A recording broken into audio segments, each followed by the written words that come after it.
Hello and welcome to the UAS podcast. I am your host, Anna Simet. We are here live in Grand Forks, North Dakota at the UAS Summit and Expo. I'm here with Jaykob Miller. He is a UAS instructor at Northland Community and Technical College. Jaykob, hello and welcome to the podcast. Hi, thanks for having me. It is our pleasure on this crisp, gloomy fall morning in Grand Forks. Crisp, Yeah, definitely. it is. How about we start by having you tell us a little bit about yourself and your background at Northland? Yeah, absolutely. So, a little bit of an eclectic background. I not originally from the area. I grew up in California, and I came out here for college, college wrestling specifically. I went to Jamestown. It was Jamestown College back in the day. Now the University of Jamestown, out in, you guessed it, Jamestown, North Dakota. Okay. But from there, wasn't sure what to do afterward, and went to work for the railroad right away because my dad works for the railroad, and we've always had health insurance, and Christmas was kind of the thought process there. And so I went. I guess that was my start in the transportation industry. Um, that was great until I got furloughed and was kind of looking for next steps and found union agreements, which actually ended up being the USERA rights that I could go enlist in the military for 5 6 years. I believe 5 years is what the legislation says. But enlist, I could go enlist and serve and get all the benefits and entitlements, do something really cool and serve my country, and then come back to my job at the railroad. So I took that opportunity, enlisted, worked as an analyst doing a lot of geospatial work, or entirely geospatial work, and that was great. But wanted to take another step in that and pursue aviation. So I applied to commission, become an officer, and then go be a pilot. And was picked up for that. Was lucky enough to get picked up with that in the North Dakota Air National Guard. So I was active duty, left active duty, and then picked up from there with the Guard. And it's been history since then. I had a couple other different experiences as far as education goes. In the military, being an instructor in different capacities, and then actually had the opportunity to teach in the Air Force ROTC program at North Dakota State down in Fargo. That was super cool, really rewarding experience. And all that kind of led me to Northland, where there was a UAS instructor position that was open. It was really started off, I guess, as a crawl, walk, run sort of thing. I started off as a guest lecturer and was alongside someone else who was actually teaching the UAS fundamentals course. And it just got to be that I was helping out more and more and becoming more involved and moved up into that actual instructor role. And it's been super awesome. Really have enjoyed my time as little, as short as it's been to this point, really enjoyed my time at Northland.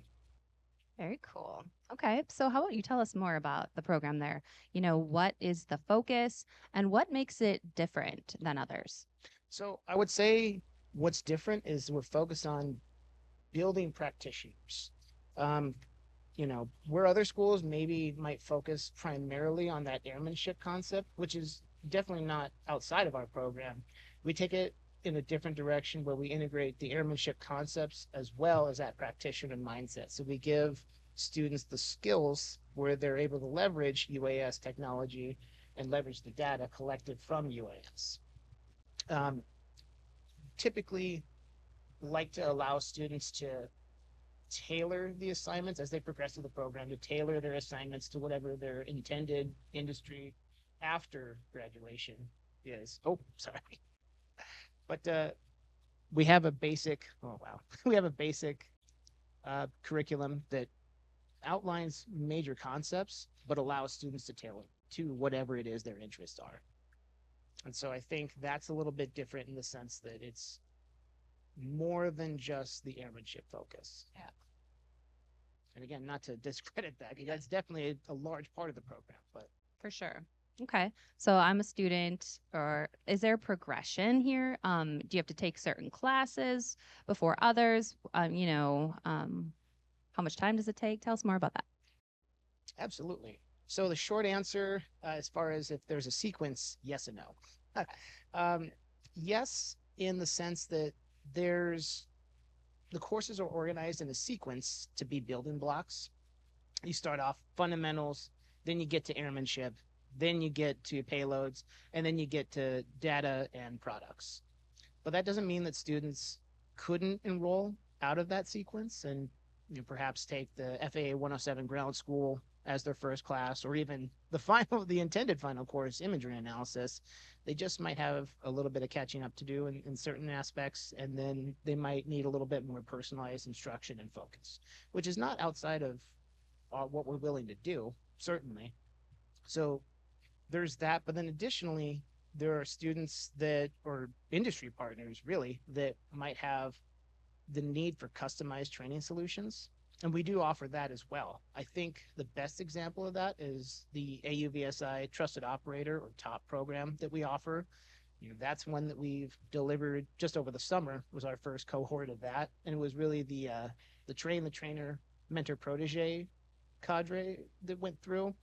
So we had folks come out from University of Arkansas, from Western Michigan University, number of Pasco College down in Florida, and really kind of from all over the country. They came to learn about, get that trusted operator training, get that remote pilot instructor certification, so that they could bring that back to their own universities or their own colleges. But outside of that too, delivering trusted operator to maybe industry partners across a multitude of different disciplines and industries, be it agriculture, maybe other transportation partners, or working with emergency management and different sheriff's departments. We do have agreements with local sheriff's departments in the surrounding counties to give them some of that training, so that way they can leverage that technology to help, especially when we find ourselves in the dead of winter, blizzard type weather, and it's really nasty out there. People can get lost, and if they have a way to better enable search and rescue, that's one aspect of that. That's really cool. Yeah, absolutely. And not to, I guess I should say there too, folks interested in that would definitely want to talk to Howard Brockhouse. He's the guy that coordinates all of our customized training solutions. He does a great job, and he's more than willing to work with folks to kind of come up with a solution for that.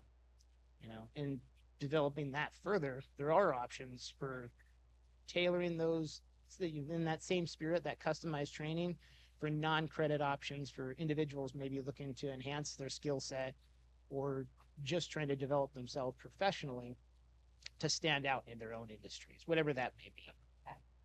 So is there an intended audience that you hope to reach? We do tailor our curriculum to meet the needs of aspiring UAS professionals, but that doesn't mean that we wouldn't accept other students, or that other students wouldn't have a home within the program.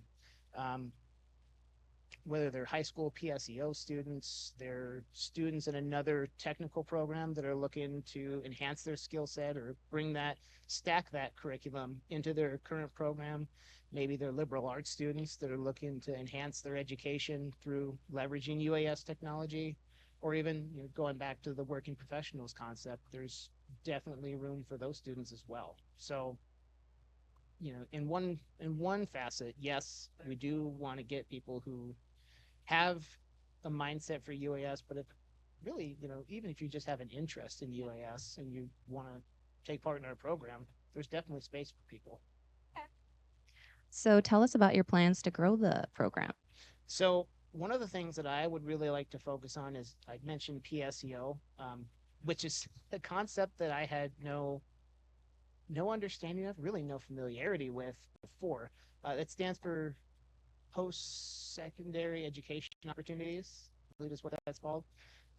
It's a program in the state of Minnesota where the state of Minnesota allocates funds for high school students to go and take college courses. So beyond, growing up, I knew about AP classes and things like that.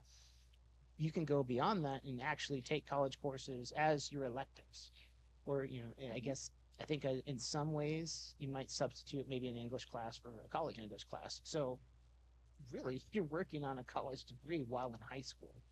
So in this sense, theoretically, students taking our classes could graduate with their high school diploma. They could graduate with a certificate from Northland. We posture them to do well and to take the FAA 107 test. and passed that. So with a Part 107 certification, and then with that, that trusted operator, I mentioned trusted operator, that professional certification as well.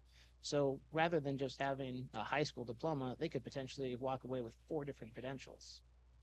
In my mind, that's a great thing. That postures a lot of students to kind of be in the driver's seat for the rest of their lives, whether that's they want to go to work for themselves and establish some sort of business on their own, or if they want to take their education and go to work for another company or what have you, go to work. A lot of students, agriculture is a big industry around here. There's a lot of students that come from family farms that might be able to leverage drone technology and UAS data in helping keep their family farm in business. Right. So I mean that's a huge thing in my opinion. I would like to reach those students certainly, and really just, and in that same spirit, going from there, continue developing this as a sort of hybrid or a distance program that maybe students don't have to take it that way, but the option's there. I'm a person who's always liked options. Yeah. So giving students options is definitely where I want to take the program and how I intend to grow it.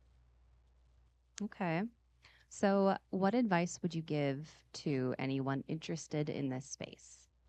I would definitely, this is going to sound, I like reading. I would definitely encourage reading. Okay. Whether that's, you don't have to read large volumes of books, but diving into UAS Magazine, diving into the different publications, listening to podcasts, and figuring out what are people doing out in the industry? How are people leveraging this technology in a multitude of different spaces? I think a lot of people hear drones and they hear drone technology and they either think military or they think photography. And the truth is, it's so much more than there are a number of different industries that people are leveraging this technology, creating real careers and making real money for themselves. And beyond that, it's really fun. Taking my son out and flying around with him. He's 8, so building that interest with him and seeing him kind of like, whoa, think it's so cool to watch and see the camera and move the gimbal and move the actual aircraft itself, and seeing that all happen is just, it's a fun thing. So if you have an interest, I would definitely encourage indulging in that interest by reading and checking out different media. Great advice. Well, it's been great learning more about the program at Northland. Before we wrap it up, anything else that you want to add? Cool. You know, I would encourage anyone that has an interest in this, definitely reach out. If you go to the program website, you should be able to find my contact information. Okay. And I can make that available otherwise if there's ways to do that. This is Jaykob Miller. Yes. uh, you know, I would definitely encourage, reach out. More than happy to answer questions, more than happy to have a conversation and find a way to be flexible with students if they have an interest in the program. Okay. Well, Jaykob, thanks so much for coming on the podcast. Really enjoyed our conversation. Yeah, thank you very much for having me. Appreciate it. Yeah, absolutely.